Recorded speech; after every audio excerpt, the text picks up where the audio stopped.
大家，我是凯。今天要分享的生酮饮食食谱是小伙伴点名的低碳版本台式甜不辣。这次生酮甜不辣的口味是照凯对甜不辣的印象去改良的，家人反馈味道很好，希望你们会喜欢。我的频道会在每周一和周四分享一款生酮、低碳、无糖的健康食谱，感兴趣的小伙伴记得订阅我的频道，并且开启小铃铛，才不会错过每次的分享哦。那话不多说，我们开始吧。首先来准备鱼肉。其实我刚刚才知道这是甜不辣的主要原料。这里是妈咪事先准备好的冷冻鱼肉，你们可以用任何白肉鱼。我们这次总共会用到100克。如果你买的是新鲜鱼肉，可以先称出100克，再拿去冷冻哦，然后放搅拌机里，送冰箱冷藏。接着我们准备粉类，我们会用到8克磨碎的洋车前子和25克的杏仁粉，15克代糖，看起来很多但刚刚好哦。半茶匙也就是3克的盐巴，半茶匙或是2克胡椒粉。接着就是秘密武器柴鱼粉，加上这个味道很好，但实在没有的话也没关系，你们可以选择用磨粉机磨成粉，或是像我这样过筛，总共用到1茶匙。接着搅拌均匀，把结块的代糖压散。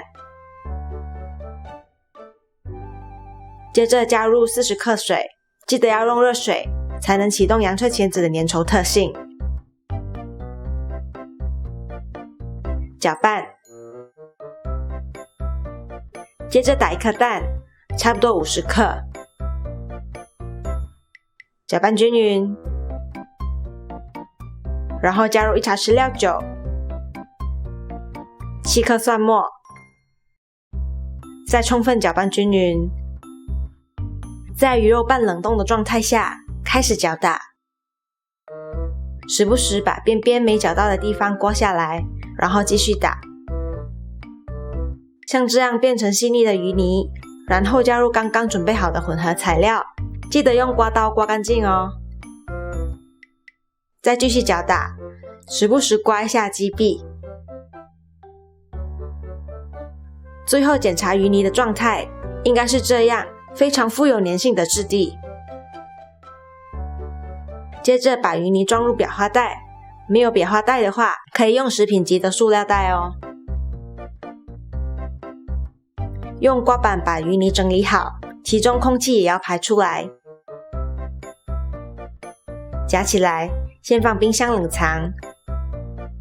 我们现在可以准备调料粉，这次就来做基本款椒盐，盐巴1/4茶匙，胡椒粉3/4茶匙，搅拌均匀就好啦。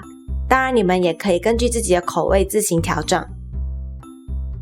接着热油，木筷子像这样在油里冒泡后，我们就可以挤入鱼泥，可以用筷子、手或剪刀剪断。建议用大一点的锅哦，上次我做的时候明明没有冒那么多泡，这次才挤几根就满了。再炸一下下，泡沫会消掉，我们的甜不辣也会变大。接着不断翻面，确保受热均匀。炸到上色即可捞出来，圆鼓鼓的好可爱。然后沥干油，继续把剩下的给炸好。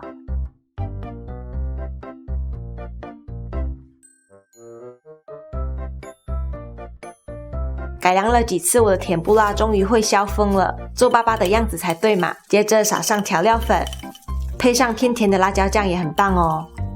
软软的生酮甜不辣有着满满的鱼肉鲜甜，超好吃。如果你喜欢这次的分享，记得为这影片点个赞。这个星期凯开始研究素食食谱，用了一些平常不会用到的材料和方法，很期待分享给大家。那我们过几天见咯，拜拜。